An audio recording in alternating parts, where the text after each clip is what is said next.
Aqui está um livro que foi best-seller na lista dos 50 livros mais vendidos até hoje no New York Times, onde a doutora Newport, que é médica, com seu marido com Alzheimer, que é o Steve, onde ela já tinha tentado de tudo e nada estava funcionando, ele estava piorando, ele não dirigia mais, ele não podia ler mais. E aí ela entrou na internet, viu a história de óleo de coco na Alzheimer, resolveu fazer o óleo de coco no Steve, e eu vou mostrar para vocês o que aconteceu. Isso aqui é o teste do relógio. O que é o teste do relógio? Um paciente chega no consultório do médico e ele tem um distúrbio cognitivo, ele tem uma doença de Alzheimer. Para avaliar quanto que ele está bom ou ruim, o médico coloca uma folha de papel em branco e pede para ele desenhar um relógio. E ela fez a mesma coisa com o marido dela. Ela pediu ele para desenhar um relógio antes de começar o óleo de coco. Ela ia começar o óleo de coco no dia seguinte. Então, vocês estão vendo aí o que surgiu da tentativa dele de fazer um relógio. Muito bem. Aí vou mostrar para você aqui 2 semanas depois dele estar fazendo o uso do óleo de coco. Você vai ver que a estrutura do relógio mudou. Você não precisa ser médico para avaliar a melhora absurda. Eu nunca vi uma melhora dessa com os remédios que você compra na farmácia. Você vai me desculpar. Igual a isso, eu nunca vi. Tá? E aqui está ele, 37 dias depois, ou seja, é uma coisa que perdura, não é um fogo de palha que acaba, que faz toda a diferença. E mais tarde, além do óleo de coco, ele também passou a usar o que o doutor Ronald mencionou aí, que é os triglicéridos de cadeia média, que são extraídos do coco. Você vai ter o prazer agora de ver um pedacinho do filme onde o Steve, esse que está aparecendo aí, e aí está legendado, você vai ver ele legendado, e vamos ver então o uso do óleo de coco na doença de Alzheimer. Steve Newport's Alzheimer's disease has slowed considerably. Some of his symptoms even reversed, thanks to an unlikely treatment prescribed by his wife, Dr. Mary Newport, a physician who runs a neonatology ward at a Tampa, Florida hospital. She became determined to help her husband after he failed the so-called Alzheimer's clock test. He drew a few little circles and several numbers, just in a very random pattern, didn't really look anything like a clock. And the doctor pulled me aside and she said, you know, he's actually on the verge of severe Alzheimer's at this point. He's beyond moderate. So that was very, very devastating news. Dr. Newport began learning everything she could about her husband's disease. It appears to be a type of diabetes of the brain, and it's a process that starts happening at least 10 or 20 years before you start having symptoms, and it's very similar to type 1 or type 2 diabetes in that you develop a problem with insulin. In this case, insulin problems prevent brain cells from accepting glucose, their primary fuel. Without it, the cells eventually die. But there is an alternative fuel, ketones, which the cells easily accept. Ketones are metabolized in the liver after you eat medium-chain triglycerides, which are found in coconut oil. So Dr. Newport added coconut oil to Steve's diet. Just 2 weeks later, he took the clock test again, and as you can see, demonstrated stunning improvement. I thought at the time, was it just good luck? Was it a lot of prayer? Was it the coconut oil? And I thought, well, we're going to keep the coconut oil going. Then 3 weeks later, he took the clock test a third time and continued to get better. And it wasn't just intellectually, he also improved emotionally and physically. He was not able to run. He was able to run again. He couldn't read for about 1.5 years. But after somewhere around 2 or 3 months, he was able to read. Instead of being very sluggish, not talking very much in the morning, he would come out, you know, with energy and talkative and joking, and he could find his water and his utensils. Dr. Newport documented Steve's success in a book called Alzheimer's Disease, What If There Was a Cure?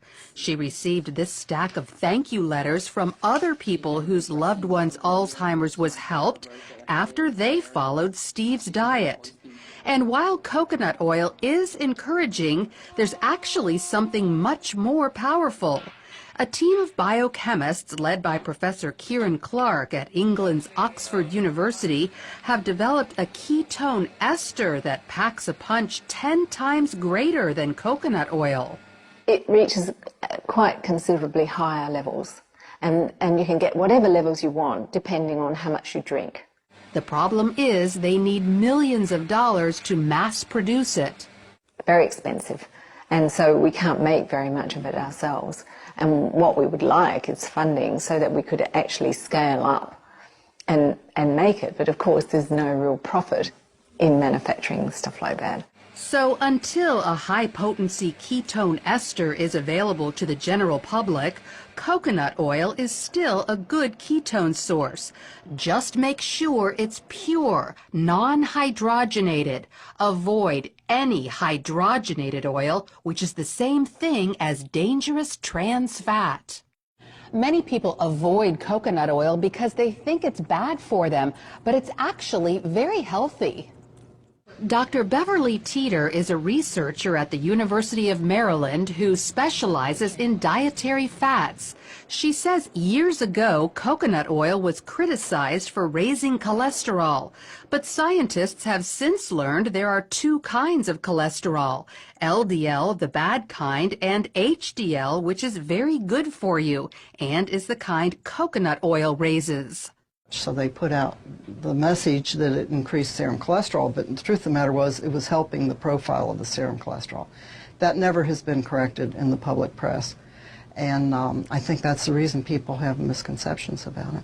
So not only does coconut oil improve your cholesterol levels, Dr. Teeter says the way it helps the brains of some Alzheimer's patients can be extended to people with Parkinson's disease, ALS, epilepsy, dementia, even schizophrenia and autism. And one more thing, coconut oil is a natural antibiotic that also helps kill viruses like HIV and herpes viruses. But the coconut oil tends to keep the bacteria down so that if you're assaulted with the virus, your immune system can concentrate on the virus. It doesn't have to concentrate on 27 other bacteria that you may have been exposed to that day.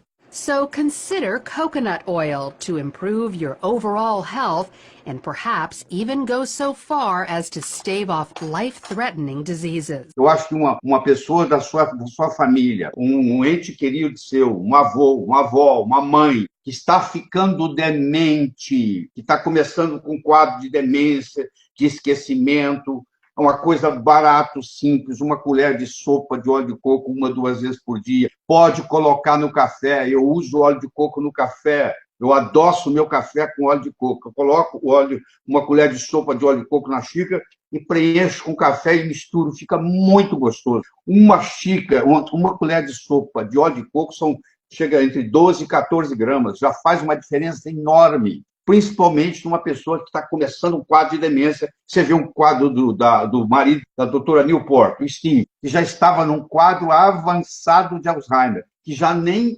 mais lia, que já nem mais poderia correr. Voltou a correr, voltou a ler só com óleo de coco. Você imagina o que você pode fazer. Você fazer o uso do óleo de coco, você fazer o uso da água de coco, como nós fazemos na nossa casa, você cozinhar com óleo de coco, tudo isso é benefício. E você vai perceber isso você mesmo. Você vai perceber a melhora, porque quando você gera os corpos cetônicos, que outras vezes o médico confunde cetose nutricional com cetoacidose diabética, tem nada a ver uma coisa com a outra. Você, quando está numa cetose nutricional, o seu poder cerebral aumenta tremendamente, a sua memória melhora tremendamente, e você pode ter desafios intelectuais por horas e não sentir nenhum cansaço, independente da sua idade. Eu tenho 72 anos e estudo 8, 10 horas por dia, às vezes começo 5, hoje eu comecei às 6 horas da manhã, entendeu? E estou aqui até agora com vocês falando. Isso não é privilégio de ninguém, não. Isso tudo advém da alimentação correta. Evite o mal, faça o bem, viva a sua vida extraordinariamente. Até a próxima. Gostaria de receber mais vídeos como este? Então aqui, embaixo do vídeo, clique no botão inscrever-se e ative o sininho. Assim, sempre que houver um vídeo novo, você será avisado. Até mais!